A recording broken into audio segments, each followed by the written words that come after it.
Voilà, nous avons un thème important aujourd'hui. C'est de la drogue et de la prostitution à une femme inspirante. Waouh! C'est une histoire vraie, l'histoire de Aurore.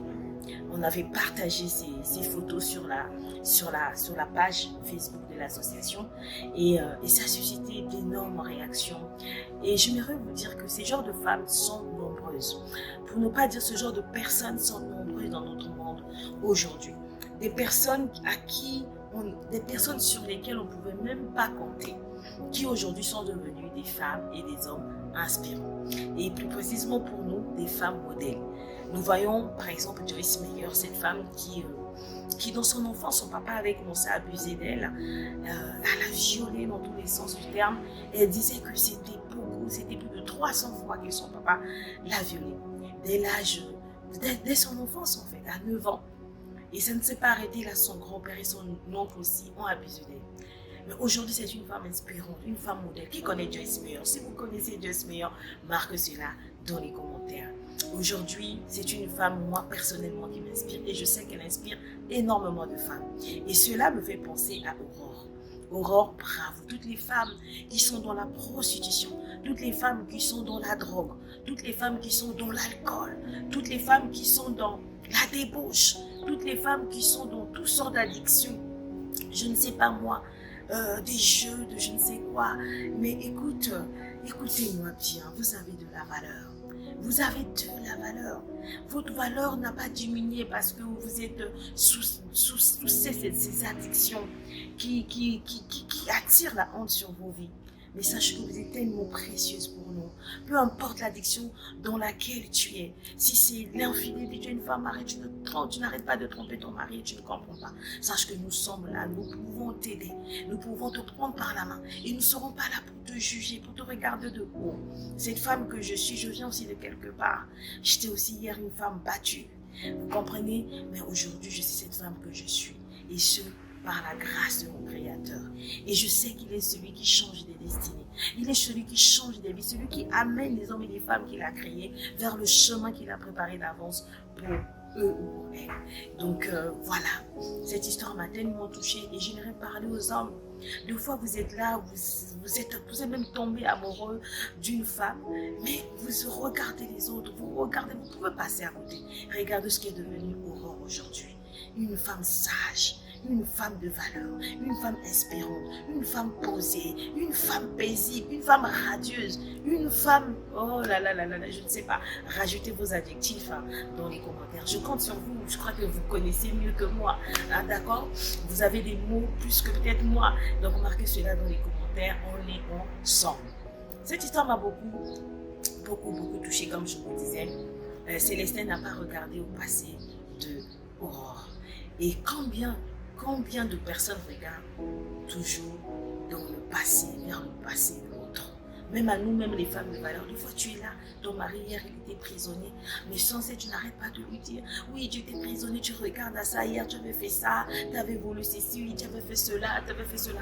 Mais en fait, ce que je veux vous dire, le passé c'est le passé. Quand quelqu'un a fait un trait sur son passé, qui es-tu pour le rappeler? À moins qu'il continue dans ce genre de choses, de ce genre de travers. Mais si la personne a changé, moi je pense qu'elle mieux veut l'encourager. D'accord? Et des hommes qui sont là, des fois vous voyez des femmes qui ont connu tant d'ex, tu te dis non, je ne peux pas me mettre avec cette femme. Toi, tu peux juste aller avec elle, c'est-à-dire entretenir une relation sexuelle. Mais tu ne peux pas confirmer cette relation au travers d'une union, au travers d'un mariage. Toi, tu es bloqué, tu regardes à son passé, des fois tu connais même ses ex. Mais quand c'est une femme qui a changé, tous on a commis des erreurs, même toi, tu as commis des erreurs. Qui n'a jamais voulu épouser une seule personne? Une personne normale, que ce soit une femme, un homme, il se dit, je vais être avec une seule personne. C'est même si aujourd'hui on appelle ce qui est malveillant, ce qui est du mal, mais je crois qu'au plus profond de nous, avant même de pouvoir entamer cette vie d'adulte, ou bien cette vie avec des relations amoureuses, on a toujours aspiré à être un homme ou une femme modèle. Précisément aux femmes, moi je sais que la plupart des femmes me disent, j'ai toujours voulu épouser le premier, je n'ai jamais voulu. Il y a même des femmes aujourd'hui qui sont dans le foyer parce qu'elle ne veut pas donner son corps à quelqu'un d'autre. Elle a juré qu'elle devait juste être la femme d'un seul homme. Et quand même c'est comme en train de la maltraiter, elle reste là. C'est pas ce que j'encourage. Mais je veux dire, nous les femmes déjà, on a ça au dedans de nous. Je n'ai pas rencontré une seule femme qui a dit, moi j'ai toujours voulu coucher avec plusieurs hommes. J'ai pas rencontré une telle femme. C'est la raison pour laquelle je nous encourage à regarder vraiment la personne qui est devenue. Okay? C'est vrai que Célestin Aurore se sont rencontrés dans un milieu précis à l'église, mais Célestin a dû faire face aux frères et sœurs de l'église, des fois même aux pasteurs, on ne sait jamais, des fois même aux anciens, aux personnes matures de l'église. Non, tu ne connais pas le passé de cette sœur. Mais qu'est-ce qu'il a fait? Il a regardé les désirs de son cœur, à ce qui va dans son cœur. Donc la première clé, quand tu aimes une femme, regarde vraiment à ce qui est d'abord ton cœur. Qu'est-ce que ton cœur te dit? Quand tu es avec cette personne, comment est-ce que tu te sens? Toi qui connais la personne, toi la personne, est-ce que c'est pas une personne qui t'apaise? Donc quand tu es dans sa présence, écoute ton cœur. Nos cœurs ne nous trompent pas souvent. Voilà, nos cœurs voient au-delà de ce que nos yeux voient. Ok? C'est important.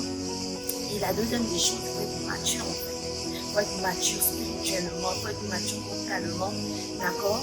C'est important, on a vu ces histoires, il est mature spirituellement. Il savait que Aurore était devenue une nouvelle créature, que les choses passées, les choses anciennes étaient passées, toutes choses étaient devenues nouvelles dans sa vie.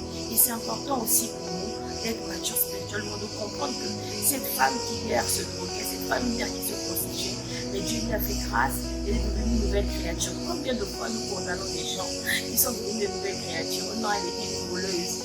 Ah, il était un voleur. Ah, il était un dealer. Ah, il était une prostituée. Mais en fait, la personne a donné sa vie à Dieu. La personne a confié sa vie à Dieu.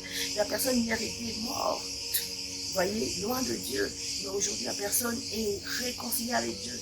Donc, c'est devenu une nouvelle personne.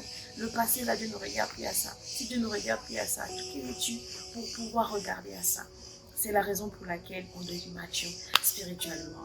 Je vois tellement de couples comme ça qui s'arrêtent.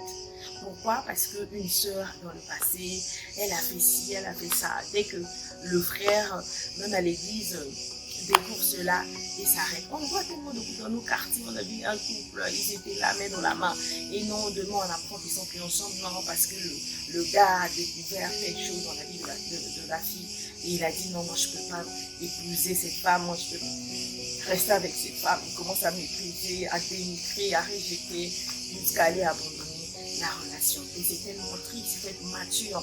On a besoin de ces hommes-là, ils ne sont pas nombreux. Mais moi, je veux prendre le temps de célébrer des hommes matures, des hommes qui regardent au-delà de ce que leurs yeux voient. Ok, des hommes forts mentalement. Lorsqu'ils aiment une femme, ils foncent. Bien qu'il y a beaucoup de gens, plusieurs personnes viendront les défier, viendront vraiment tout faire pour les décourager. Ils vont dire non, moi je reste ferme en ce que j'ai vu, en ce qui se passe dans mon cœur, qui perdent des relations.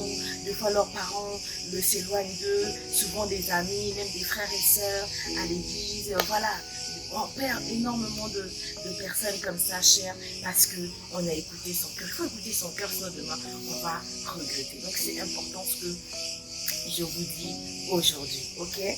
Donc ça c'était la deuxième clé, la maturité spirituelle, la maturité émotionnelle.